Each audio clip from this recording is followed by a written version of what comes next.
নমস্কার, স্পটার নিউজে আপনাদের স্বাগত। এদিন ডুরান্ডের প্রেস কনফারেন্সে ক্রীড়ামন্ত্রী অরূপ বিশ্বাস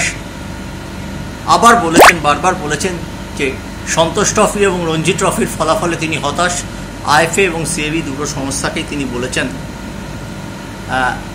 এই দিকে নজর দিতে, আর পাশাপাশি একটি প্রস্তাব তিনি রেখেছেন আইএফএর কাছে সংবাদ মাধ্যমের মারফতই যে 11 জনই স্থানীয় খেলোয়াড় খেলানো হোক।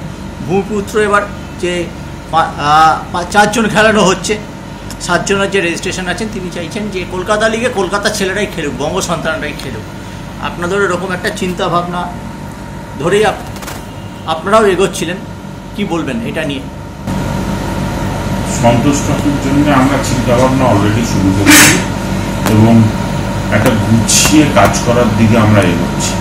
শিগগিরই আমাদের মিটিংও আছে যাতে সন্তোষ ট্রফির রেজাল্ট ভালো করা যায়। এটা মাথায় রাখতে হবে যে শেষ পর্যন্ত মাঠের রেজাল্টটা ডিপেন্ড করে খেলোয়াড়দের উপরে, এবং তারা যদি ভালো পারফর্ম করে তবেই রেজাল্ট আসতে পারে। বাংলার আমরা হিসেব করে দেখেছিলাম, মন্ত্রী মহোদয়কেও জানিয়েছিলাম যে বাংলার থেকে প্রায় 150-র কাছে ছেলে বিভিন্ন আই লিগ ক্লাবে চলে যাবে, এবং এআইএফএফ এর নিয়ম অনুসারে যদি আই লিগ খেলে কোনো ছেলে, তার সন্তোষ ট্রফিতে পার্টিসিপেশন অ্যালাউড নয়। 140 বা 150 এরকম ছেলে বাংলা থেকে বিভিন্ন ভারতের ক্লাবে আই লিগ খেলতেই যায়। তো স্বাভাবিকভাবে যেই স্টেটে যত আই লিগ প্লেয়ার্স বেশি থাকবে, তাদের ফার্স্ট লাইন অফ প্লেয়ার্স খেলার সুযোগ কম পাবে। সেটা একটা চ্যালেঞ্জ, এবং সেটাকে কী করে ওভারকাম করা যায় সেটা নিয়ে আমরা আলোচনা করছি, প্ল্যানিং করছি যে কীভাবে আরও নতুন প্লেয়ার তুলে আনতে পারা যায়। এছাড়া যেটা আপনি বলছেন যে কলকাতা লিগে 11 জন খেলোয়াড়, আমরা অলরেডি পদ্ধতিটা বা প্রক্রিয়াটা শুরু করেছি। এই বছর 4টে করেছি। আগামী বছর যদি সাফিসিয়েন্ট প্লেয়ার্স থাকে ক্লাবদের কাছে, তাহলে আমরা ক্লাবদের সাথে কথা হয়েই আছে যে ওটাকে 6টায় নিয়ে যাওয়া। এবং যেটা বুঝতে হবে হলো যে সাফিসিয়েন্ট নাম্বার প্লেয়ার্স দরকার। যদি সেটা না থাকে এবং আমরা যদি বাইরের প্লেয়ার সম্পূর্ণভাবে বন্ধ করে দিই, তাহলে এই ক্লাবরা ভালো মানের প্লেয়ার পাবে না। সেটা না পেলে তাদের পক্ষে ভালো পারফর্ম করাটা কঠিন হয়ে যাবে। এবং যদি কম্পিটিশনের স্ট্যান্ডার্ড একটা জায়গার তলায় চলে যায়, তলানিতে চলে যায়, সেক্ষেত্রে এই লিগটার জন্য কোনো রকম স্পন্সরশিপ বা কমার্শিয়াল পার্টনার পাওয়া মুশকিল হয়ে যাবে, এবং মানুষও কিন্তু আর মাঠমুখী হবে না। যদি কম্পিটিশনটা ভালো না হয়, যদি খেলার মান খুব নিম্ন স্তরের হয়, তাহলে মানুষ সেই খেলা দেখতে আসবে না। সেটা ফুটবলের জন্য অনেক বেশি ক্ষতিকারক হয়ে যাবে। তো আমাদেরও ইচ্ছা আছে যে যত সম্ভব বাংলার প্লেয়ার বাড়ানো, কিন্তু সেটা একটা ফেজড আউট ম্যানারে বাড়াতে হবে, যাতে ভালো প্লেয়ার আমরা তুলে আনতে পারি। আমরা এই গ্রুপে টুর্নামেন্ট করছি, সেখান থেকে প্লেয়াররা উঠে আসছে, এবং সেই প্লেয়ারদের মধ্যে থেকে ক্লাবরা নিজেদের প্লেয়ার বেছে নিচ্ছে।